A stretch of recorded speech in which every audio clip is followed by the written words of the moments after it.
आग लगे बस्ती में साहब अपनी मस्ती में, इस कहावत को पूर्णतया चरितार्थ कर दिखाया है हमारे महामानव ने। जहां एक तरफ देश अशिक्षा, बेरोजगारी, गरीबी, महंगाई, पेट्रोल, डीजल, एलपीजी की किल्लत काट रहा है, वहीं ये आदमी विदेश जाकर एक महिला को टॉफी बांट रहा है।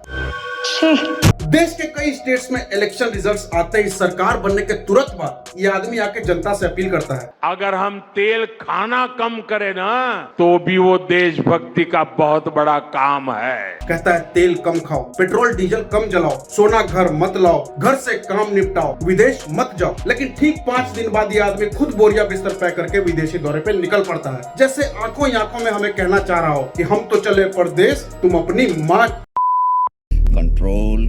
पिछले 12 साल से हम इस अवतारी पुरुष की ऐसी बचकानी हरकतों को झेल रहे हैं जो शायद 7वीं क्लास का बच्चा भी करने से पहले 10 बार सोचता है। मैं नहीं मानता।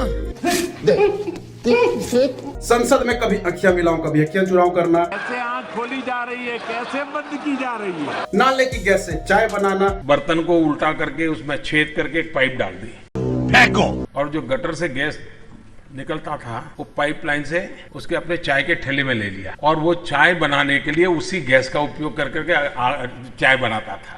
फेंको अपनी पूरी शक्ति के साथ फेंको। बादल होने पे रडार से बचाना, जबरदस्ती किसी के गले पड़ जाना, इमोशनली पब्लिक को बनाना, बर्तन साफ करना, पानी भरना, कैमरे के सामने से लोगों को हटाना, इंटरनेशनल लेवल पे गर्ल चाइल्ड में इन्वेस्ट करने के बजाय इन्वेस्टिगेट कर जाना और अब इटली जाकर के वहां के प्रधानमंत्री को टॉफी खिलाना। एक बार इमेजिन करके देखो कि आपके घर में आग लगी हो और आपके घर का मुखिया यानी आपके पापा या आपके दादाजी जाकर पड़ोसन को टॉफी खिला रहे हैं। वाह क्या सीन है। क्या आपको मालूम है कि हम हैप्पीनेस इंडेक्स में पाकिस्तान से भी पीछे हैं? नहीं। क्या आपको मालूम है कि प्रेस फ्रीडम रैंकिंग में हम वन ऑफ द लोएस्ट हैं? नहीं। क्या आपको मालूम है कि बेरोजगारी में हम one of the top most countries में हैं? नहीं। क्या आपको मालूम है कि हमारे देश की इकोनॉमी दिन ब दिन गिरती जा रही है? नहीं। क्या आपको मालूम है कि हमारे देश पे लिया हुआ कर्जा कई गुना बढ़ चुका है? हमको नहीं पता।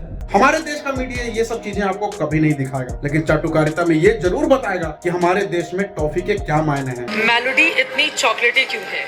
मेलोडी हम कितना टॉफी एक्सपोर्ट करते हैं और टॉफी से हमें क्या क्या फायदे होते हैं। अब भारत हर साल 132 करोड़ रुपए की टॉफियां निर्यात करता है और अब जब से प्रधानमंत्री मोदी ने प्रधानमंत्री मेलेनी को मेलोडी टॉफी गिफ्ट की है, तब से हमारे देश में मेलोडी टॉफी को लोग ढूंढ ढूंढ कर खरीद रहे हैं। देश हमारा किधर जा रहा, कहो नरेंद्र मजा आ रहा, युवा अपनी जान गंवा रहा, ये बाहर टॉफी खिला रहा। कितनी घटिया सोच है, क्या जनता कॉकरोच है?